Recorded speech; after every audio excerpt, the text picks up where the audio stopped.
আসসালামু আলাইকুম everyone. I hope আপনারা সবাই অনেক ভালো আছেন। তো আজকে আমি আপনাদের সাথে শেয়ার করব নতুন একটা রেসিপি, বাড়িতেই কিভাবে ডালিম দিয়ে তৈরি করে ফেলবেন জেলি।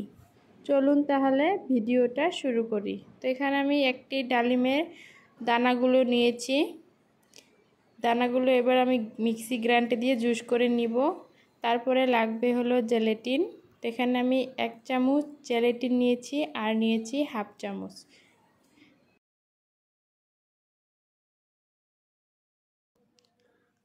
আর দিয়ে দিব পানি জেলেটিনটা সফট হওয়ার জন্য।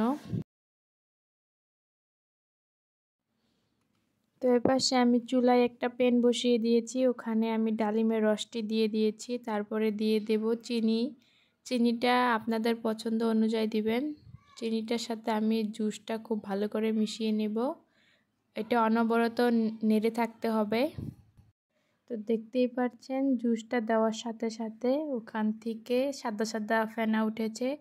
এটা ডালিমের যে কষ হয় ওই ফেনাটায়। এটাকে খুব ভালো করে নাড়তে নাড়তে এটার কালারটা একদম চেঞ্জ হয়ে যাবে। এটাকে অনবরত নেড়ে থাকতে হবে। তো এবার আমি দিয়ে দেব আগে থেকে ভিজিয়ে রাখা জেলাটিন। জেলাটিনটা দিয়ে খুব ভালো করে মিশিয়ে নিতে হবে।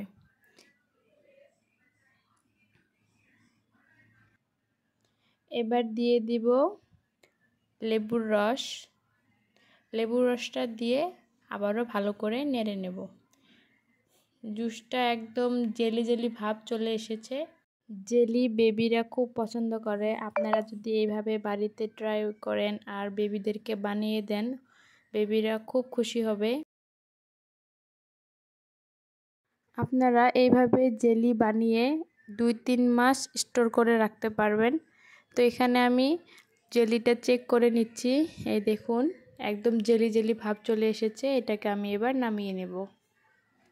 জেলিটা গরম অবস্থায় যে পাত্রে আপনারা সেট করবেন ওটাতে ঢেলে দিতে হবে। তো আমি এখানে কাপকেকের একটা মোল্ড ছিল, ওখানে আমি জেলিটা ঢেলে দিচ্ছি। আমি এখানে একটা ডালিমের দিয়ে জেলি বানাইছি, তার জন্য আমার এখানে ফুল হয়েছে আর একটা হাফ হয়েছে।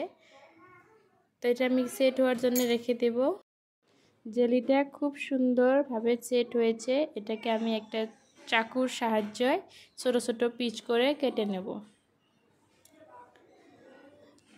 জেলিটা সেট হতে মাত্র 20 মিনিট লেগেছে। তো দেখতেই পাচ্ছেন কত সুন্দর একটা কালার চলে এসেছে।